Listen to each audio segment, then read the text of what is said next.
হবে সমস্ত মানুষ এখন এখন এখন পুলিশ তুমি উর্দি ছাড়ো, পুলিশ তুমি উর্দি ছাড়ো। তৃণমূলের দলীয় কার্যালয় পোড়ানোর ঘটনায় তৃণমূল নেতৃত্বের অঙ্গুলি হেলনে এক নির্দোষ বিজেপি কর্মীকে গ্রেফতার করেছে পুলিশ।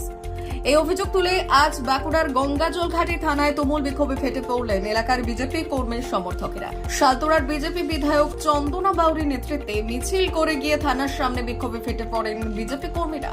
পুলিশ ব্যারিকেড করে মিছিল আটকালে পুলিশের সাথে হালকা ধাক্কাধাক্কি হয় বিজেপি কর্মীদের। ঘটনার সূত্রপাত গত শনিবার। ওই দিন সকালে স্থানীয় তৃণমূল কর্মীরা দেখেন গঙ্গাজলঘাটি ব্লকের নবগ্রাম এলাকায় তৃণমূলের দলীয় কার্যালয় কেউ বা কারা পুড়িয়ে দিয়েছে। ঘটনা নজরে আসতেই ওই ঘটনার জন্য বিজেপির বিরুদ্ধে অভিযোগের আঙুল তোলে তৃণমূল। ঘটনার পরের দিন ওই ঘটনার সাথে যুক্ত থাকার অভিযোগে গঙ্গাজলঘাটি থানার পুলিশ নবগ্রাম থেকে প্রদীপ বাউরি নামে সক্রিয় এক বিজেপি কর্মীকে গ্রেফতার করে এবং আদালতে পাঠায়। প্রদীপ বাউরি নির্দোষ, শুধুমাত্র বিজেপি করার অপরাধে তৃণমূল নেতাদের কথায় তাকে গ্রেফতার করেছে পুলিশ।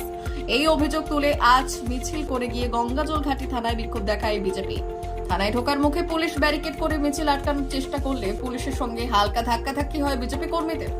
অবিলম্বে ধৃত প্রদীপ বাউরিকে ছাড়া না হলে আগামী দিনে বৃহত্তর আন্দোলনের হুঁশিয়ারি দিয়েছে বিজেপি। তৃণমূল নেতৃত্ব অবশ্য প্রদীপ বাউরির গ্রেপ্তারিতে তৃণমূলের হাত থাকার অভিযোগ অস্বীকার করেছে।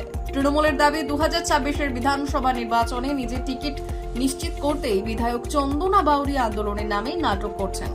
বড়জোড়া বিধানসভার কাপিস্টা অঞ্চলে নবগ্রামের আমাদের ভারতীয় জনতা পার্টির দুজন কার্যকর্তাকে গত পরশুদিন রাত্রিবেলাতে পুলিশ অ্যারেস্ট করেন এবং অ্যারেস্ট করেন তার কারণ হচ্ছে যে টিএমসির নেতারা অভিযোগ করছেন যে একটি টিএমসির একটি কার্যালয় ছিল, সেই কার্যালয়ে একটি তিরপল দেয়া কার্যালয় ছিল, সেই কার্যালয়টিতে কেউ আগুন ধরিয়ে পুড়িয়ে ফেলেছে। এটি খুবই নিন্দনীয় একটি ঘটনা। আমরা এর পক্ষপাতী নই, আমরা খুবই জঘন্য একটি কাজ। কিন্তু সেখানে টিএমসির যিনি অঞ্চল প্রেসিডেন্ট আছেন উনি বলছেন যে এটি বিজেপি এবং সিপিএম মিলিত হয়ে সম্ভবত কাজটি ওনারাই করে থাকবেন। সেই ভিত্তিতে গঙ্গাজলঘাটি থানার যিনি আইসি আছেন একজন টিএমসি নেতার ইশারাতে রাতের অন্ধকারে গিয়ে আমাদের ভারতীয় জনতা পার্টির দুজন সক্রিয় কার্যকর্তাকে রাতের অন্ধকারে টানতে টানতে ক্রিমিনালের মতন টানতে টানতে ঘর থেকে তুলে নিয়ে এসেছেন। এরই প্রতিবাদে আমরা গঙ্গাজলঘাটি থানাতে আজকে একটু ডেপুটেশন দিলাম। 10 দফায় আমাদের ডেপুটেশনটি আজকে আমরা দিয়ে আজকে সকল ভারতীয় জনতা পার্টির কার্যকর্তারা সেখানে উপস্থিত ছিলেন। দেখুন, আজকে সারা পশ্চিমবাংলায় মমতা বন্দ্যোপাধ্যায়ের উন্নয়নের সাথে সারা বাংলার মানুষ যেভাবে পশ্চিমবাংলায় তাদের জনমত প্রকাশ করেছে, সেখানে আজকে আমরা দেখতে পাচ্ছি ভারতীয় জনতা পার্টির নেতা নেত্রীরা তারা ভুলভাল বক্তব্য শুরু করেছে।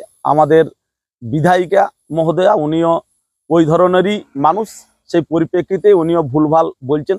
তৃণমূল কংগ্রেস বরাবরই এই ধরনের রাজনীতি করে না এবং আমরা যেটা বলতে চাইছি আমাদের বিধায়িকা বরাবরই উনি নাটকবাজি করতে খুবই ভালো জানেন, নাটকবাজি করেন।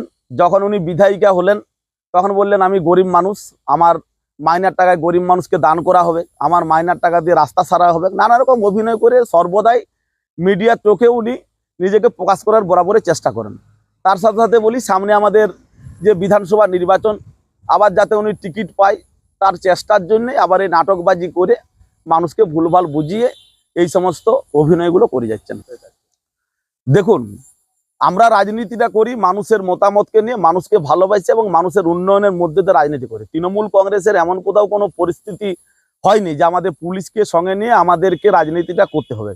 ভারতীয় জনতা পার্টি দেখলাম নির্বাচনের আগে থেকেই কেন্দ্রীয় বাহিনী যখন থেকে এলো বা নির্বাচনে যখন তাদের ফলাফল খুবই খারাপ হলো পশ্চিমবাংলায়, তখন তারা বিক্ষিপ্ত ঘটনা সর্বদাই চালিয়ে যাচ্ছে। আমরা তৃণমূল কংগ্রেসের নেতৃত্ব হিসাবে কর্মী সমর্থকদেরকে আমরা শান্ত থাকতে বলেছি, এটা আমাদের নেত্রীর নির্দেশ। ইভেন্ট আমরা কোনো একটা বুথে আমরা বিজয় মিছিল করতে দিইনি, আমাদের নেত্রীর নির্দেশ মতো। তো সেই জায়গায় ভারতীয় জনতা পার্টি তার একটা উচ্ছৃঙ্খল রাজনৈতিক দল, সারা পশ্চিমবাংলার মানুষ বুঝিছে, তাই তাদেরকে প্রত্যাখ্যান করেছে। সেই জায়গায় ভারতীয় জনতা পার্টির বিধায়িকা উনি এই সমস্ত মন্তব্য করে পুনরায় ওই বাজার গরম করার চেষ্টা করছেন। কিন্তু তৃণমূল কংগ্রেসের এমন কোথাও কোনো পরিস্থিতি নেই যে আমরা পুলিশকে নিয়ে আমরা ভোট করব বা পুলিশকে নিয়ে আমরা আমাদের দলের কাজে ব্যবহার করব। পুলিশ আইনের মতো করবে কাজ, তারা আইনের মতো করছে।